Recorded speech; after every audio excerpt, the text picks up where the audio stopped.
सुब्रत जी हमारे साथ जुड़े हुए हैं। सुब्रत जी, अनुराग जी तो आप पर आरोप लगाकर फोन काटकर चले गए यहाँ से। वो कह रहे हैं कि 2027 में चूंकि आप विधानसभा के चुनाव हार रहे हैं, इसीलिए तमाम तरह की रिपोर्ट सामने ला रहे हैं।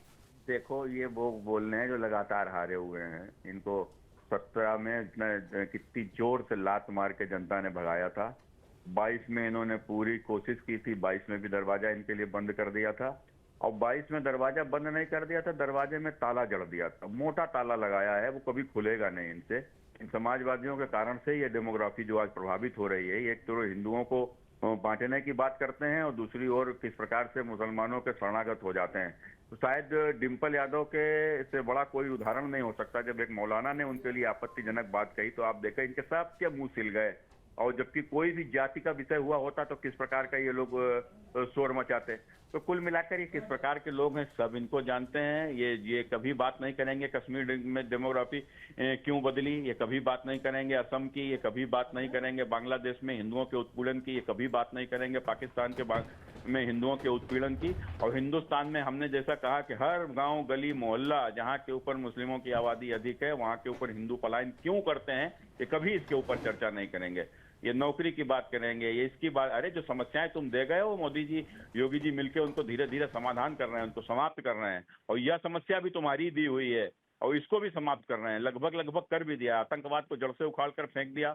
मुस्लिम तुष्टीकरण का कोई आज देश में, आज इनको भी ये जो गोल टोपी लगाते थे अब गोल टोपी ना लगाना पड़े इसलिए लाल टोपी सर से उतारते नहीं है। तो कुल मिलाकर इस प्रकार के लोग आज ये क्यों बदले हैं, तो उसका कारण ही केवल यही है। अब ये मस्जिद नहीं जाते, सरकार को याद आ नहीं गया। जाते, ये मस्जिद मजारों में जो पड़े रहते थे अब देखो मंदिर जाने को विवश होगा। ये परिवर्तन किसका है? ये मोदी योगी का ही परिवर्तन है। नहीं, लेकिन सर अभी जब अनुराग जी जुड़े थे तो उन्होंने टैरिफ का भी जिक्र कर दिया और वो कह रहे हैं कि अभी 27 में चुनाव है, इसीलिए आप लोग अभी एक नया मुद्दा लेकर आ गए डेमोग्राफी का। देखो, टैरिफ का जिक्र इन्होंने कर दिया, तो टैरिफ जो लगा है तो उसका भी हल निकलेगा। ऐसा तो नहीं कोई पहली बार हुआ है। अब उस समय पर जब हम लोगों ने परमाणु परीक्षण किया था, जब अटल बिहारी वाजपेयी देश के प्रधानमंत्री हुए थे, तब भी तो कितने सारे लगे थे। तो लेकिन उसके बाद क्या हम लोगों ने परीक्षण छोड़ दिया था? लेकिन हम लोगों ने देश को परमाणु शक्तिशाली बनाया, उसके कितने सारे आज उसका लाभ है। और धीरे धीरे जो सैंक्शन लगे, ठीक है वो हटते हैं और नहीं हटते हैं तो उनके लिए हम लोग कुछ ना कुछ उपाय निकलते हैं। आपने देखा कितना बड़ा कोरोना आया, कितनी सारी चीजें हमको मिली। ठीक है, एक आपदा आती है तो, लेकिन आपदा में अवसर भी तो आते हैं। तो हम लोग आपदा में अवसर का उपयोग करेंगे और आप देख लीजिएगा अगले 6 महीने में फिर से खड़े हो जाएंगे। सुब्रत जी, प्रीति बात कर रही हूँ। और जिस तरीके से ये जो पूरा मामला अब निकलकर सामने आया है और अब देखिए डेमोग्राफी बदलने की बात हो रही है, वो तो आप पे सीधा सर आरोप लगा रहे हैं, लेकिन सवाल ये भी है ना कि रातों रात तो डेमोग्राफी बदलेगी नहीं। देखो, डेमोग्राफी कितनी तेजी के साथ बदल रही है, हमने क्या कहा, आप उस बात को समझने का कोशिश करिए।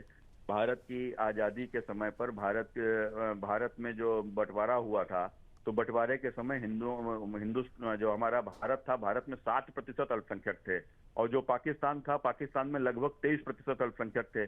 तो वहां के अल्पसंख्यक माने हिंदू, यहाँ के अल्पसंख्यक मान लिया थोड़ी देर के लिए मुसलमान। तो यहाँ का अल्पसंख्यक 7% से बढ़कर लगभग 20% और इससे ज्यादा हो चुका है। तो पाकिस्तान का भी तो अल्पसंख्यक 23% से 20% भी था, तो बढ़ना चाहिए था, नहीं बढ़ना चाहिए था। तो वो 20% से घटकर 1% के आसपास आ गया और हिंदुस्तान में 7% से बढ़कर 20% के ऊपर चला गया। तो बताओ डेमोग्राफी बदल रही है कि नहीं बदल रही है? और इतना सिर्फ अगर 75 साल में हुआ है तो अगले 75 साल बाद स्थिति क्या होगी हम लोग आसानी से सोच सकते हैं। जो आबादी आज 30 करोड़ की है वो 300 करोड़ की होगी और जब वो 300 करोड़ की होगी तो आप कहां होगे? तो इस बात को डेमोग्राफी बदल रही है, इसको स्वीकार करना चाहिए। केवल जाति और केवल जो क्या नाम संप्रदाय और अपनी तुष्टीकरण और उसके बाद केवल अपने स्वार्थ की राजनीति से ऊपर उठकर देश और इस संस्कृति के बारे में जो नहीं सोचेगा तो आने वाली पीढ़ियों को भोगना होगा। बिल्कुल, जब भी सीएम योगी अक्सर पहुंचते हैं ऐसे कार्यक्रम में तो वो जरूर संभल का जिक्र करते हैं। बीते दिनों भी हमने देखा था, संभल पहुंचकर उन्होंने कहा था कि जिन जिन लोगों ने संभल को छलने का काम किया है उनको इसका खामियाजा भुगतना पड़ेगा। नहीं तो बिल्कुल भुगतना पड़ेगा। अगर भोगेंगे नहीं तो उनको फिर पता कैसे चलेगा कि जो हम पाप कर रहे हैं उसका पाप का कोई दिन जवाब देने वाला भी तो आएगा। भाई अभी तक तो सरकारों के संरक्षण में पाप करते रहे कांग्रेस, समाजवादी पार्टी, मुस्लिम तुष्टीकरण के कारण से इन्होंने जो कुछ भी किया इनकी ओर उन्होंने ध्यान नहीं दिया, बल्कि उल्टा इनको संरक्षण दिया, इनको माफिया बना दिया, गुंडा अपराधी बना दिया। तो उसके बाद में आतंकवादी बना दिया, आतंकवादियों को भी छोड़ने की वकालत किया। अखिलेश मुख्यमंत्री थे, इनका पहला आदेश था आतंकवादियों को जेल में बंद छोड़ दिया जाए। तो इस प्रकार के करने वाले लोग जिनके समय पर दंगाइयों को पूरे तरीके से महिमा मंडित किया जाता हो, उनसे क्या उम्मीद की जा सकती है? तो सरकार अब आगे इस पे कैसे काम करेगी? क्योंकि देखिए बकायदा पूरी जो रिपोर्ट है वो सौंप दी गई है मुख्यमंत्री योगी आदित्यनाथ को। तस्वीरें भी हम दिखा रहे हैं कि कैसे जब सर्वे किया जा रहा था तो उस वक्त कितना ज्यादा यहाँ पर हिंसा देखने को मिली थी। तो अब आगे किस तरीके से काम इस पर होना चाहिए? देखो, आपने देखा कि जिस प्रकार से वहां के ऊपर अगर पलायन हुआ, आप जहां के ऊपर आजादी के समय जहां पर आबादी 50% से भी अधिक हिंदुओं की रही होगी, वहां पर अगर आज हिंदू घटकर 10-15% अगर रह गया है और वो भी आंकड़ों में जमीन पे स्थित, तो और भी बुरी होगी। तो वहां के ऊपर हालत क्या होगा आप सोच सकते हो। तो कुल मिलाकर वहां के ऊपर क्यों पलायन हुआ होगा, किस प्रकार का उनका उत्पीड़न हुआ होगा, कितने अत्याचार वहां के ऊपर हुए होंगे, महिलाओं के साथ हुए होंगे, कितने दंगों में किस प्रकार की कहानियां निकल कर अब सामने आ रही हैं। तो देखो, अब जब ये सारा विषय है जिस कारण से वहां लोग पलायन हुआ है, तो उसको जब जिनके कारण से हुआ है उनको दंड नहीं मिलेगा क्या? जरूर मिलेगा और मिलना भी चाहिए।